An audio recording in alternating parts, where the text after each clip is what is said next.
Thanks, Kathy. Hi there, everyone. It's Robb Lucy at the Legacy Cafe, and today in this podcast, we're going to talk about genealogy and family history, the stories of the family. Just as you may know, that I did a book with my father the first time I got into this legacy business, and we did a book that was a great story to capture about his war experiences, and then it kind of got me thinking a little bit about where the rest of the family fit into a family tree. So I had dug out a picture of my great-grandparents, and I looked at it and I said, I really don't know who came before them and then what they begat, except for my grandfather. So I started, and when my sisters and I are starting to slowly build a family tree. So first, as we talked today, genealogy, my understanding, is about tracing yourself back, and with a smile, you're tracing yourself back to people who maybe are way more interesting than we are.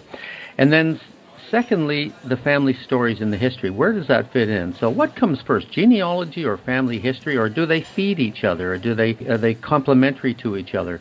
Well, the lady who knows is Jean Wilcox Hibben. She's the president of the Southern California chapter of the Association of Professional Genealogists, and she's been in this genealogy story business for 40 years. She's got her master's in speech communication, and this I love, a doctorate in folklore. Hello, Jean.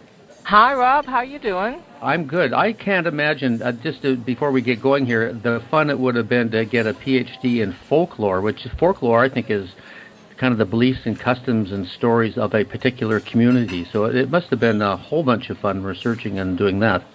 It was, and in fact, my dissertation was on the value of family stories, so it fits right into what we're talking about today and probably other days as well.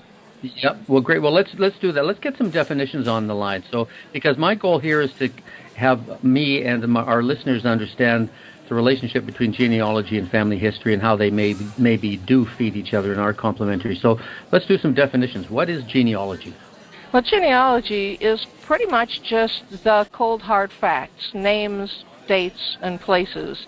And we usually focus on those vital events in people's lives. So we're looking at births, marriages, and deaths, and as applicable, probably divorces. But it's that stuff that goes on in people's lives that they record on birth certificates and on marriage certificates, that sort of thing. And if you were to look at a tombstone, you generally see a birth date, at least we hope we do, and a death date, and then oftentimes there's a dash right between those two things, the person born and then died. But there's an awful lot that goes on in that dash, and that's when we move into the next level. So the stuff between the dash, then, would that be the family history, the stories that bring these people to life? Right. It's the stories, it's the occupations, it's the interests. It would also include such things maybe as illnesses, diseases, maybe that are hereditary, maybe not. It would include religion. I started out by doing a book with my father. I had no idea about genealogy, and then thinking it through, then say, well, gee, maybe I should be approaching this from the other side. So how do you get started in each area? Well, we always want to start with what we know. Okay, so we say you start with the known and you work towards the unknown. Most commonly, people know who they are. I mean, obviously, if somebody is adopted, that person may not have that exact information. So we start with ourselves and our vital records, our genealogy information that we've got so far, and then we go to our parents. And it's a good idea just like you did with your father, stay with one line and work on that and not try to do everything all at once, or you're likely to get confused. So one line of genealogy. So like I would stick with my father's family and go down there as far as I could. Right. Now, obviously, there may be points where you get what we call the brick wall. I got as far as I could. I can't find any more names and dates. Maybe that's because the records aren't available or all kinds of reasons. And then, well, let's go back and see what we can find about maybe your father's siblings and their children. And so we also look at corollary lines. Because when we think about it, if we get to who our cousins are, our cousins and us have the same ancestors. And so that gives us another leg up towards finding the next step. The pedigree chart looks like a set of steps, and that's sort of how we take it, as a set of steps. And then do we start building what everybody would assume is the family tree? Is that kind of the goal? The pedigree chart is the basis for that tree, but most family trees, when you see them constructed in tree form, have their leaves, if you want to call it that, with the name, date, place of birth and death, and ideally marriage. It kind of depends on how big your tree is and how big your leaves are as to how much information you can stick on it. Yep. So if you start genealogy at what you know, what about moving over then to the other part we talked about, family history? Where do I start that? In many ways, the family history is going to go along with the genealogy, we hope, because one of the ways we start working with family history and also filling in those names, dates, and places is by talking to people who know. And most of us think in terms of our immediate relatives, my parents, my grandparents. But my parents and grandparents are gone now. And so I would talk to my brother. I might talk to my second cousins. I have no first cousins. So I would talk to and interview people, or just have conversations about what do you remember about this person, or what did your parents tell you about great-grandfather, and get stories about the individuals who make up our family tree. And when they do that, usually things pop up, such as when we were living in Chicago, our grandfather worked as, a blacksmith. And so now I've got an occupation, and I've got a place where they lived. Now, then that leads me to another question. So was your dad born in Chicago? And then we go from there, and when was he born? And so we use the family stories to give us the clues to know what questions to ask to fill in the genealogy.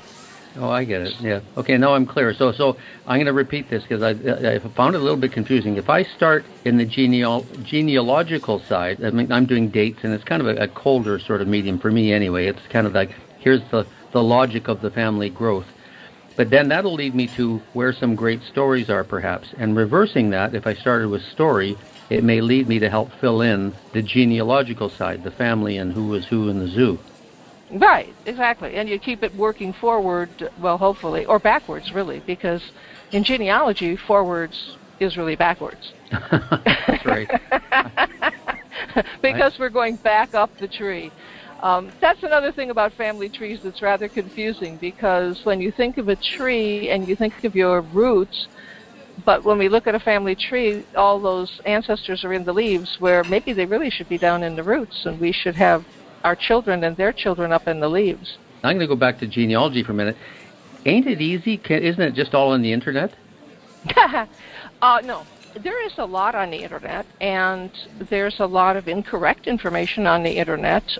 For instance, for myself, I can go to a family tree that includes me. By the way, family trees on the internet should not include living people. And last I looked, I am living, but some people have put me up there, even though I'm alive. Anyway, when I look at some of the information, it's wrong. And then I look to see where they got it. So there's another important part, whether you're looking online or you're looking in books or you're talking to your relatives or people who knew your family, you always want to make a note of who it was that gave you the information, where you got it, and when you got it. There's a lot of documents that are up online, and there are a lot of census records. Most of the United States census records are online. Some Canada ones are, probably most of the Canada ones are, and England's. And so there are a lot of things that give us information that are posted online. But there are a lot of things that are in private collections. I have my great-great-grandparents' passport. That is not online. I haven't put it online, more because I'm lazy than anything else, or I'm involved in other things. So some things are in private homes and collections, the family Bible, for instance. Those things the only way to get access to them is to connect with whoever has them. The study of genealogy leads to better maybe family history stories, and family history stories can help out in filling out the genealogical side of the family. It seems to me, though, this absolutely fits perfectly in what we believe is a legacy, and that is something that connects people now, they enjoy it now, and our descendants will take advantage of it. So passing these genealogies and family stories down the line is a pretty darn good legacy for the life you led and teaching somebody 200 years from now about where the family came from. And to give you a better sense of self by studying who your ancestors were and maybe the things they did. Some people believe that they inherited some talents, perhaps, from their ancestors. My mother used to tell me that I got my musical talent from her side of the family, and my father told me that I got my musical talent from his side of the family, and they've never actually said the same thing to me at the same time, so I decided not to put them in a room and have them fight it out, and I just accepted it from both of them. Characteristics, health issues, all kinds of things come out when you get the family stories and you start putting the puzzle together. What was going on way back then when we're looking at their lives from 1842 to 1912? I mean, there's wars and epidemics and natural disasters and all that sort of thing. So how does the social side of what was going on in the world affect how we deal with this? Well, we call that social history. And it's extremely important if you are, remember I said you might hit a brick wall. Yeah. A lot of times when you hit that brick wall, if I look at where that person was living when I last found him, let's say, for instance, I had an ancestor who lived in Nashville, Tennessee, and all of a sudden he disappeared. And he was found next in St. Louis. Well, it turned out he worked for the railroad, and I knew that because that was published in city directories. And by tracking it, I discovered that he was there in 1904 in St. Louis when the World's Fair was going on. So for a very short period of time, he moved his residence from Nashville, Tennessee to St. Louis, Missouri. And that helped me find him, because a lot of times we get a gap. We find them, and then we lose them, and then we find them again. And that social history sometimes can fill the gap. Your ancestor in Oklahoma during the Dust Bowl, and maybe is that why that person's records aren't found in Oklahoma anymore, because the person left, maybe came to California. What about organizing? I don't want to get too deep in the weeds here, and you're a pretty organized person, but how does the average person, what do they think about organizing all this information so that it's accessible and understandable by those that follow? Well, I think you need to determine what your eventual goal is. With your father, you had a goal of having a book that would be available to I'm assuming to all the family members, or all the ones that cared. So what you want to do is you want to record the information in a user-friendly format so that the people that are reading it don't fall asleep. And if all you're doing is rattling off names, dates, and places, I can pretty much guarantee you they'll fall asleep.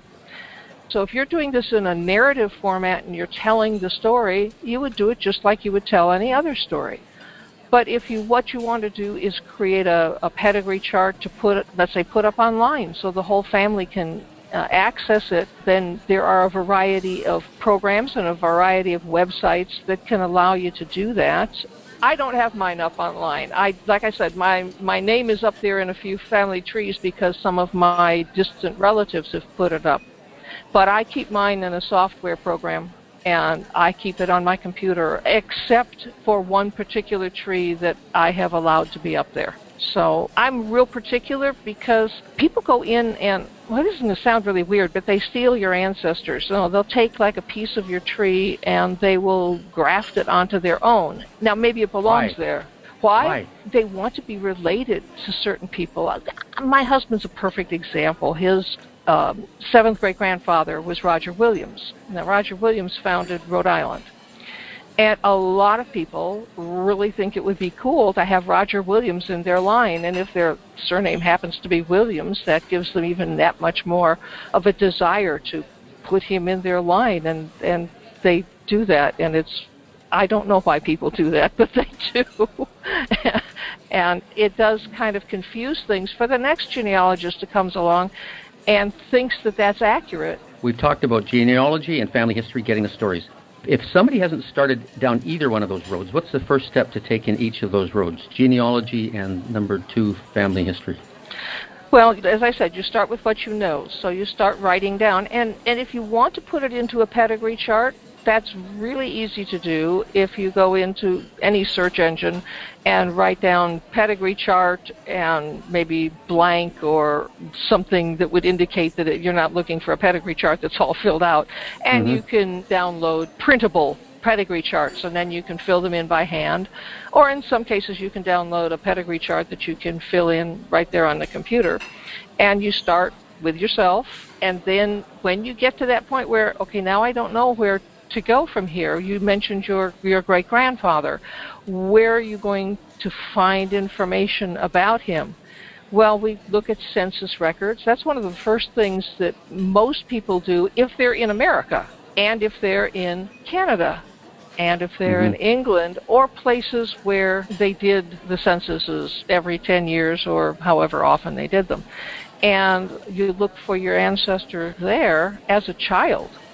And when you find your ancestor as a child on a census record, then in most cases, but not all, that person is living with his or her parents. So if you find your great-grandfather on a census record, it's most likely that the people he's living with are your great-great-grandparents. What story in your 40 years of experience puts a smile on your face? Fortunately, my parents were still alive when I started doing genealogy. So I asked my parents because I thought that they knew. Now, my parents were a lot like you. They knew certain things, but they only knew what they'd been told and what they remembered. And memories, you know how they are. They sometimes get a little mixed up with other memories. So my father told me that no one in my family arrived in the United States before 1800. That was the earliest that anybody in my family arrived in the United States. Well, 40 years later, I have an ancestor who arrived in the United States in 1630 with the Winthrop fleet. And that ancestor went on to obviously have children, and some of those fought in the Revolutionary War. So my dad was kind of off base. My question is, if we have ancestors who fought in the Revolutionary War, and a lot of people think that's a pretty big deal, why didn't I know that? Why didn't my dad know that? Why didn't that story stay in the family? How come it got lost? So that's always a question to me, is who dropped the ball? So that's one of the important things about family stories. You don't want to be the one that drops the ball. No. Jean, tell me about circle mending. Well, circle mending is my company. The reason that I call it circle mending is, like I mentioned, I'm a musician. And so I've taken that from here comes my folklore degree, from the old folk song, Will the Circle Be Unbroken? And dealing with the family. And so I figure our job as genealogists, as family historians, is to mend the circle. And the website for circle mending deals with my presentations and the writings that I've done, various articles in various genealogy publications mostly. Also some information about some CDs that I've put together, and also about the podcasts that I do with a business partner. So it has a lot of information. And also, we do have a cruise. So far, it's been annually, and we do genealogy on the cruise. Good picture. Well, if you'd like to learn about Jean's circle mending and information on her podcast and on the genealogical cruises, and you can contact Jean, here's where you go. legacycafe.org/circle. That's legacycafe.org/circle. Upgrade your knowledge on genealogy and family history and all the stuff that Jean knows after 40 years. And, well, Jean, this has been great. There's a whole bunch more we could talk about, and we may do that. But I want to thank you for the time here, because now I have a better understanding of genealogy and family history and how one cross-fertilizes the other. And, Jean, we will be chatting again. Most enlightening. Thank you very much for having me, Rob. I appreciate the conversation. Oh, terrific. It's been terrific. I'm Rob Lucy. Thanks, everybody, for joining us at the Legacy Cafe. We'll see you next time. Thanks for listening to the Legacy Cafe podcast. We have lots of great conversations coming your way. And by the way, if you want us to send you reminders that a new podcast is ready for you, Go to legacycafe.org to subscribe. That's legacycafe.org. Have a great day, and remember, the coffee and conversations are always hot at the Legacy Cafe.